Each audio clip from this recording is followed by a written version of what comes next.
Good morning, good afternoon, good evening, and good night, and welcome to Captain Trek's E-News. Now, I'm going to read a few stories that I've already gotten. Let's get started. Okay, thanks to digital devices, 4 in 5 parents think raising kids is harder than ever before. A new poll finds that 4 in 5 American parents agree it's harder to raise children today than when they were growing up. The survey polled 2,000 American parents with school-age children to see how they handle their kids in today's digital age. 8 in 10 agree parenting is more challenging than 30 years ago due to the role technology is playing in our everyday lives. 86% of parents also agree that when much faster kids grow up much faster today thanks to tech. The average parent gives their kids the first internet connected device at just 7 years old. Yeah, try younger. Um, kids under a quarter, just under a quarter of the respondents, 23%, add that they give their child access to the web between the ages of 3 and 5. Yeah, that's more like it. And I don't think it's 23%. I think it's far more. Conducted by one poll on behalf of Smith Micro Software. The survey finds that kids are spending an average of 43% of their free time in some type of internet connected device, and the pandemic may have exacerbated it. Well, no shit. 4 in 5 parents admit they've allowed their kids to have more screen time to stay entertained due to the limits imposed on them due to the pandemic. In fact, 4 in 10 parents say their kids rack up 5 or more hours of entertainment related to screen time every day. Yeah, and people wonder why people are asking for this shit to end. Because, yeah.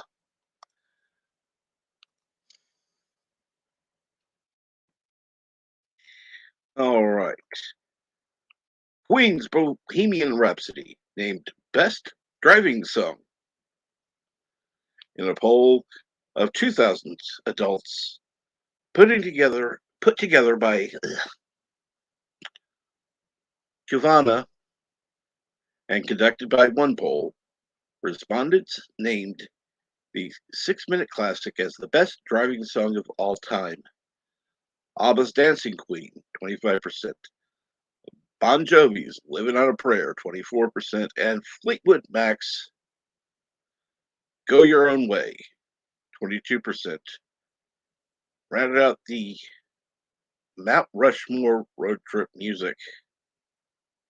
The top 10 best driving songs include Eye of the Tiger by Survivor, Uptown Girl by Billy Joel, Happy by Pharrell Williams, I Got a Feeling by Black Eyed Peas, The Final Countdown by Europe, and Don't Stop Believing by Journey. Does the driver get the final say? Of course, all pales in comparison to the big question when it comes to music and driving. Who gets to pick the song?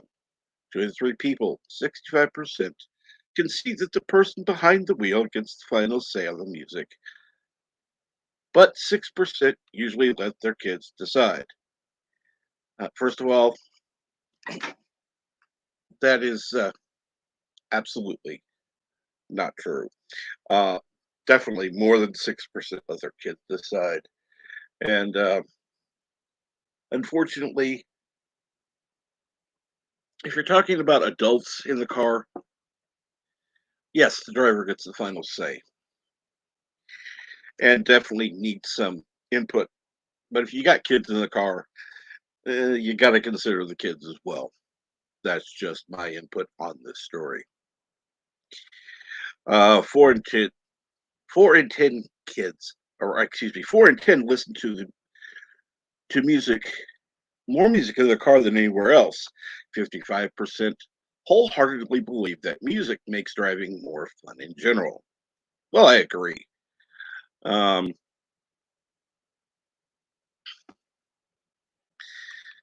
I don't know about you, but it's more fun and the time passes more quickly when you've got something going on rather than um,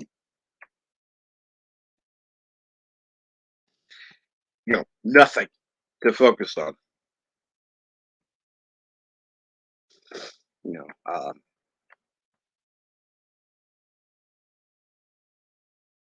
let's see here. Uh, Socks, garbage, top the list of favorite non-treats for dogs. A new survey asked 2,000 American dog owners to reflect on their dog's nutritional habits, both good and bad, and discovered our furry friends have gotten into some sticky situations. The top non-treats their pups get into include socks, 48%, garbage, 47%, and children's toys, 44%. With one respondent even showing their dog tried to chew on their toilet plunger. Okay, conducted by one poll on behalf of the Signature. The survey also finds that the average pet owner has to remove something from their pet's mouth 3 times a month. This rings especially true for the, the third, 34% of respondents who have a dog that tries to eat anything but food. Um, yeah, quite honestly, that's not really a surprise.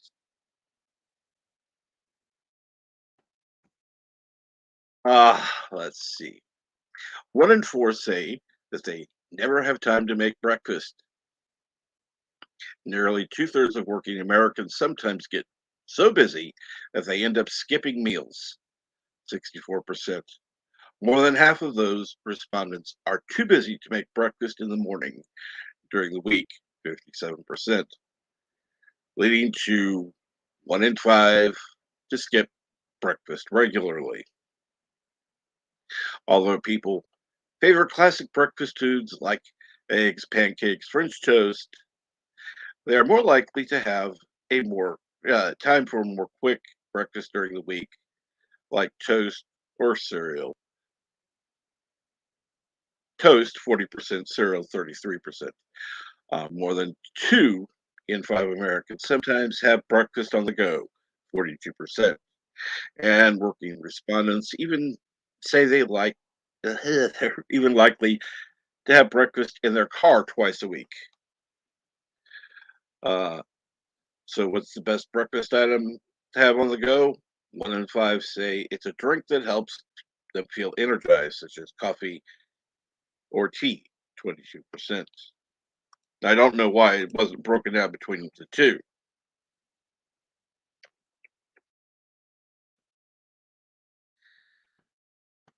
because quite honestly, I think that would be an important figure to know which one, you know, coffee or tea. It's just rather open. It'd be nice to know which would be more. Um,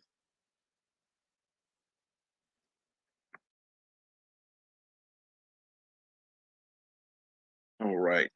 World's oldest beer traces a 9,000-year-old brew discovered in ancient Chinese pottery. The art of brewing dates back well beyond what historians have believed. Evidence of the world's oldest beer have been discovered in 9,000-year-old Chinese pots. These drinking vessels were found buried next to bodies in southern China and predate the oldest known evidence. Recipes of on 7,000 years old In Egyptian uh, papyrus scrolls, scientists at Dartmouth College believe that the ancient beer vessels unearthed at, I can't say the name, were likely some of the earliest known painted pottery in the world. They say there is no similar artifacts discovered in the world previously that are that old. Chemical analysis of the smaller drinking type mug shows traces of beer fermentation not found in the surrounding soil or anywhere other than in the pottery that contains alcohol. This ancient beer, though, would not likely have been like the IPAs that we have today. Instead, it was likely a slightly fermented and sweet beverage, which was probably cloudy in color.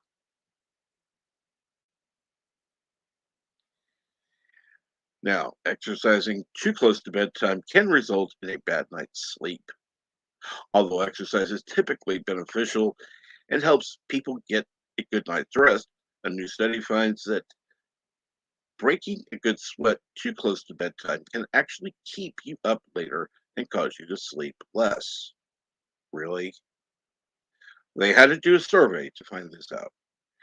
Researchers from Concordia University looked at the relationship between exercise and sleep quality across 15 published studies. Results show that although everyone's sleep cycle are a little different, a heavy workout within 2 hours of your normal bedtime can disrupt how much REM sleep you might get. Rapid eye movement.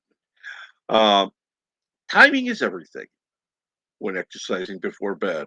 Overall, our analysis have shown that when exercise extended 2 hours before bedtime, there were sleep benefits, including promotion of sleep onset and increase of sleep duration. The study author says, "Ah, on the other hand, when exercise extended less than 2 hours before bedtime, sleep was negatively impacted and took longer for participants to fall asleep, and sleep duration decreased."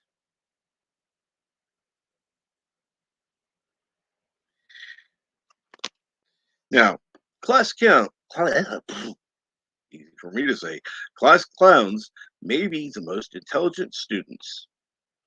Researchers report children with higher than average levels of general knowledge and verbal reasoning tend to excel at humor. The same isn't necessarily true for adults, however. Researchers didn't find a similarly strong connection between humor and grown-up intelligence. Humor is a key sign your kid is smart. Study authors gathered together 200 children and asked each to write a caption for 10 different cartoons. After collecting all the captions, a group of 7 adults, quote, humor experts, rated both the funniest and relatively rele- relevancy of each caption to each cartoon. In total, the experts delivered 30,380 ratings during the study.